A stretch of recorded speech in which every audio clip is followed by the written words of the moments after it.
two, whoo!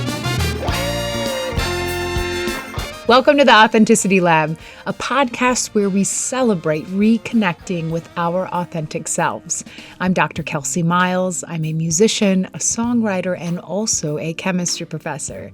Each week, I share real stories and break them down using none other than the scientific method to inspire you to live more boldly, lead with curiosity, and help you become the truest form of yourself.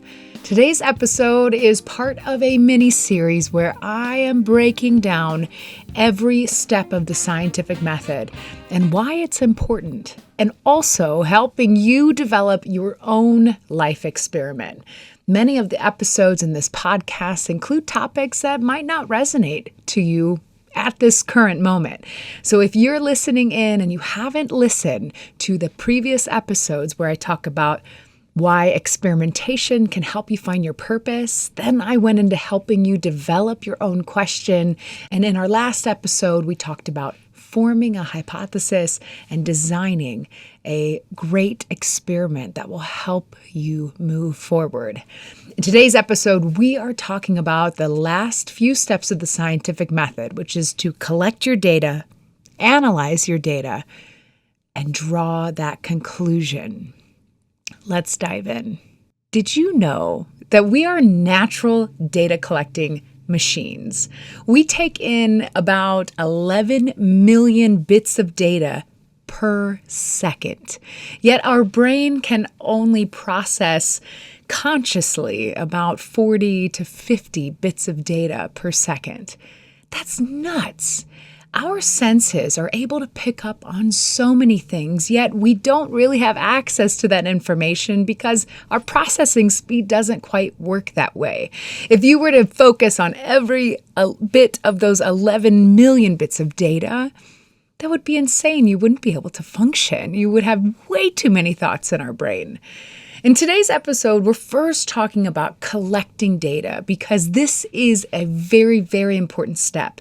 And I think what you'll find is that sometimes when we run a life experiment, the data that we collect isn't all the data we needed. And we might have to go back in our memory to kind of ask ourselves what really happened. And was there something else maybe we didn't consciously notice?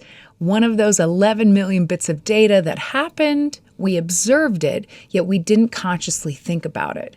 That's a lot of what this journey is about that I'm sharing with you. It's how can we be conscious with this? So let me share a personal experience of a time when I didn't even realize I was collecting data that became very useful.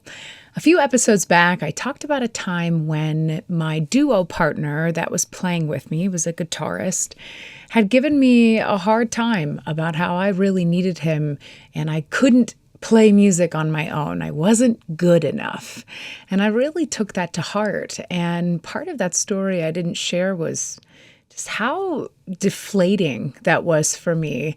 I was so new with music and I loved performing. I loved writing. I knew I was new at it, but it was a really big blow to my love, my new passion I found, thinking I really wasn't good enough and he was right. And as I look back at the data that I had collected, while he was telling me that and while I felt not good enough, if I look back, there's data that was not at the forefront of my brain when he was saying those words to me. I had data that clearly showed, based on audience interactions and the way the music moved me internally, that I was enough and that it was helping, it was healing me, it was exactly what I needed to be doing. And in a way, when he said that I needed him and I couldn't do it, I wasn't, good enough, I absolutely shut that other data out. And that's what our brain does. It filters things based on our perceptions. Our brain often looks for ways to make your perception right. And at that moment, I felt not good enough, and my brain could only remember all the data reminding me I wasn't good enough.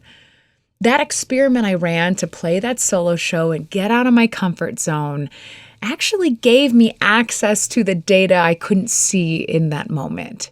So let's tie this in with your life experiment. In a past episode, you developed your question, formed a hypothesis, designed a safe experiment, and hopefully, as you're listening to this, you ran your experiment. I encourage you to go back a few episodes and start at the beginning of this mini-series if you haven't done that yet. You are currently on step number 4 of the scientific method, which is to collect the data.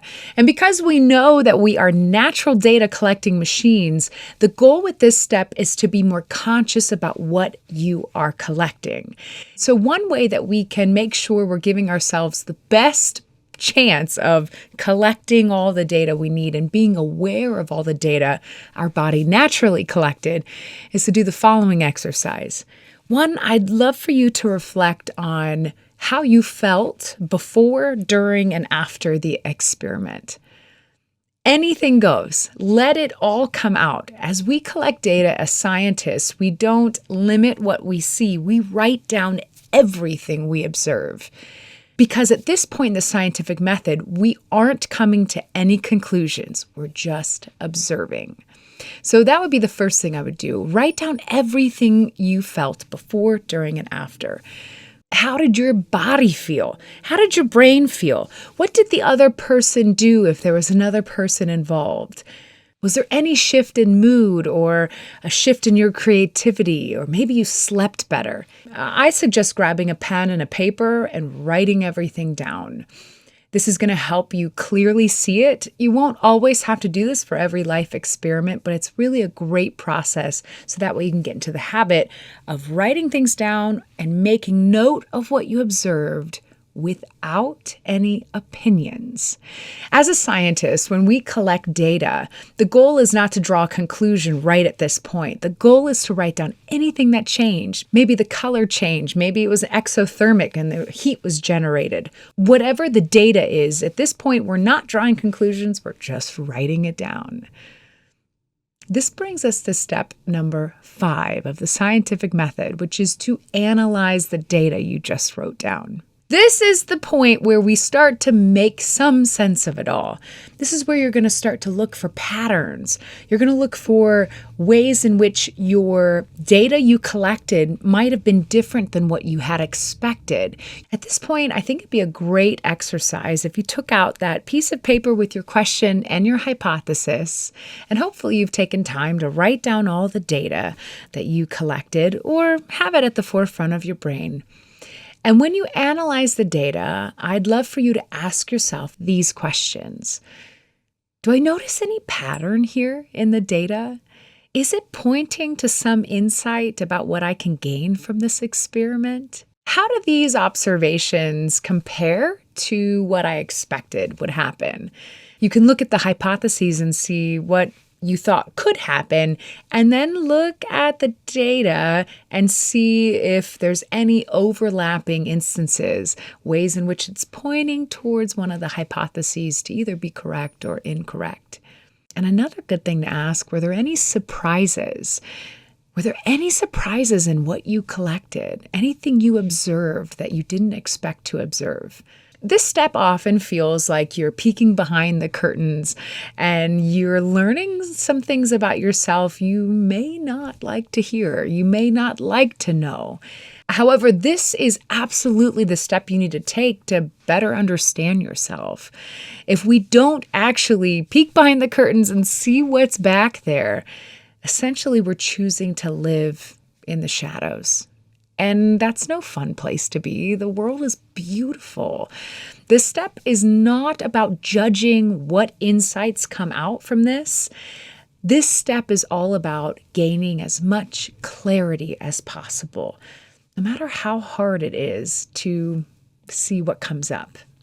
This takes us to step number 6, the final step of the scientific method, which is to draw a conclusion.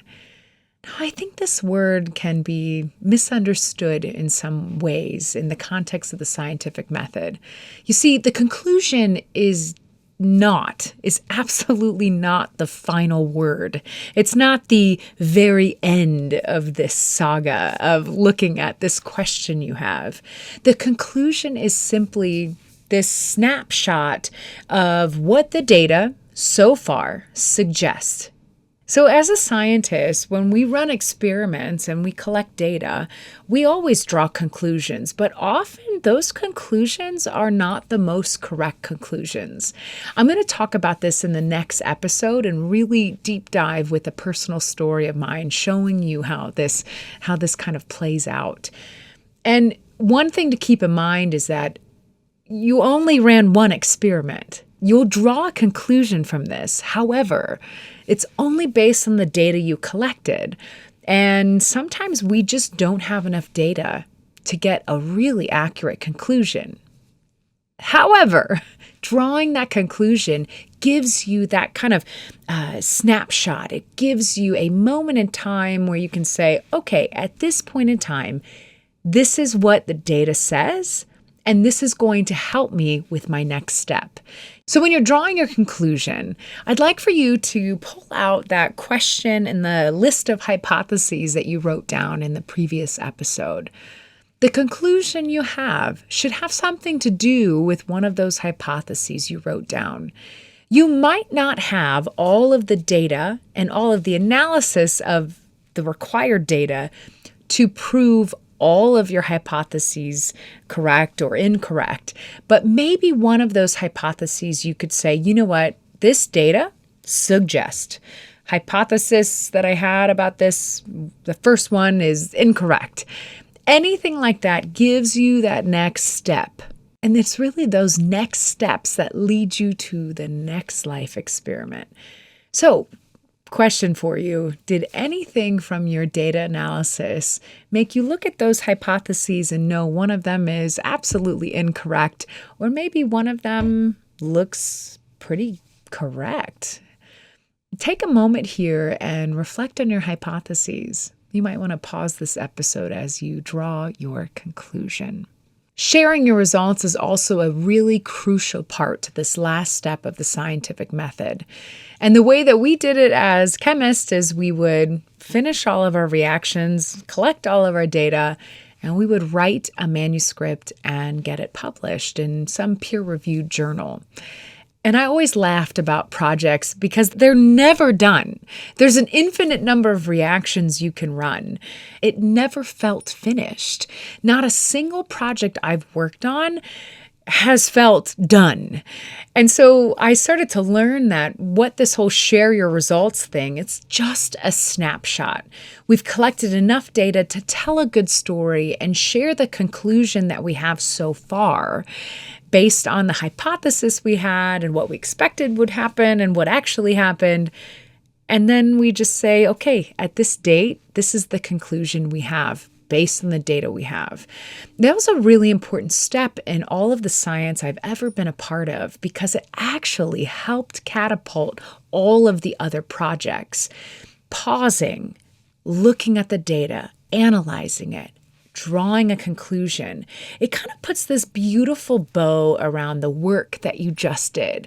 And you were so freaking courageous to run that experiment in the first place. You deserve this time to reflect, draw a conclusion, and then share it with someone.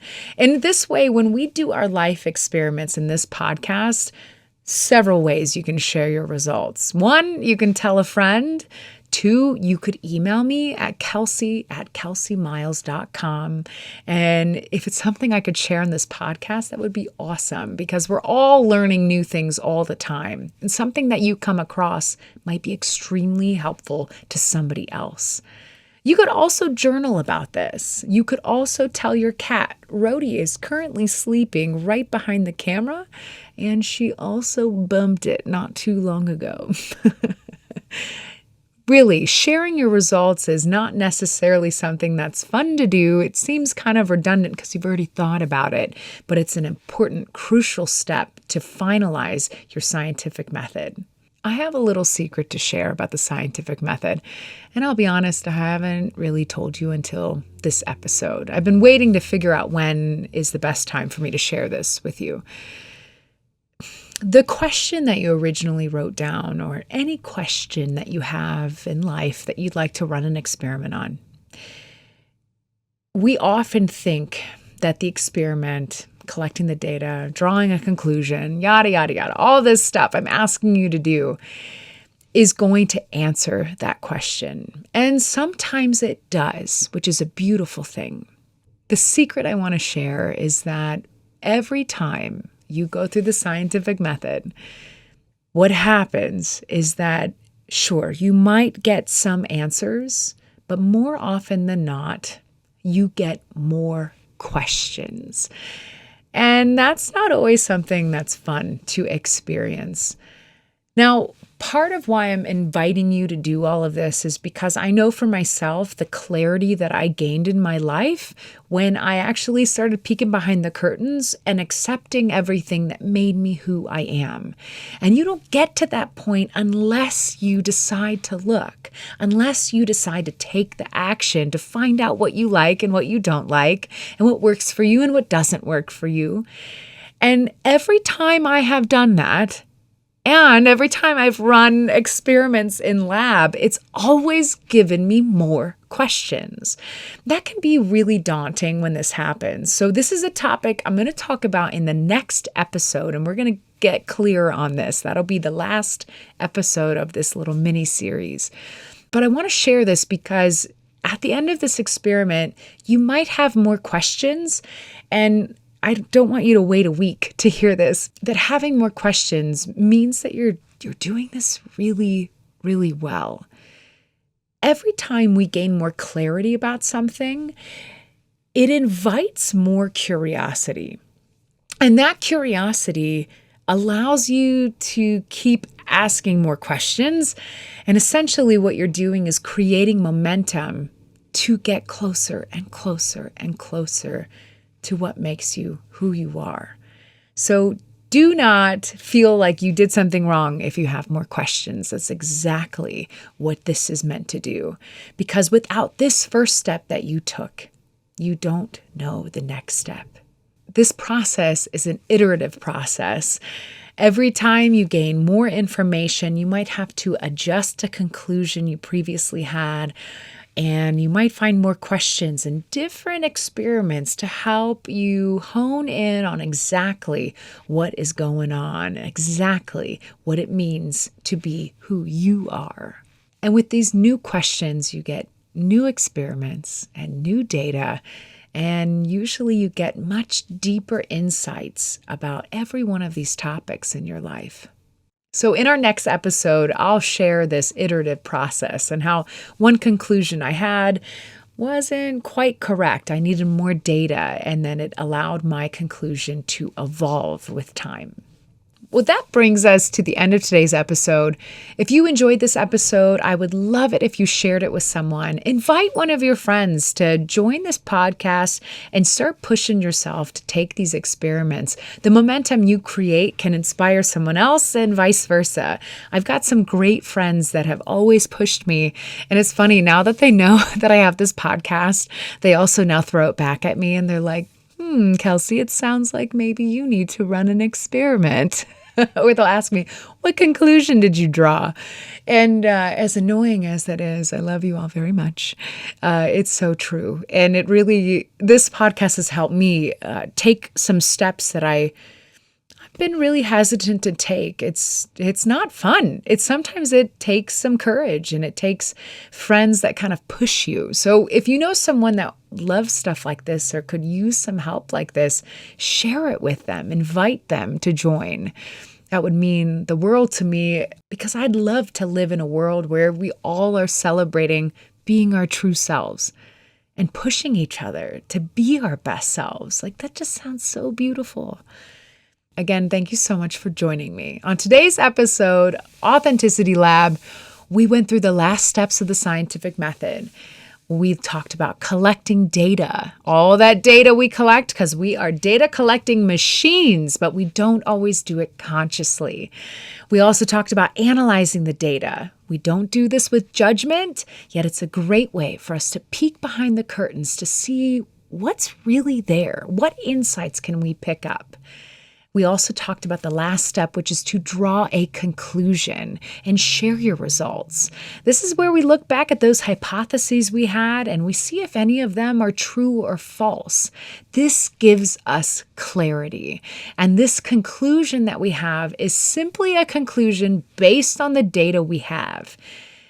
And more often than not, we have more questions than we have answers. Yet these questions are our next right step. That's the next experiment we get to run to collect more data and gain more clarity. Next week will be the last episode of this mini-series where we wrap up the scientific method. This is going to help you live more boldly, lead with curiosity, and keep being your most amazing, authentic self.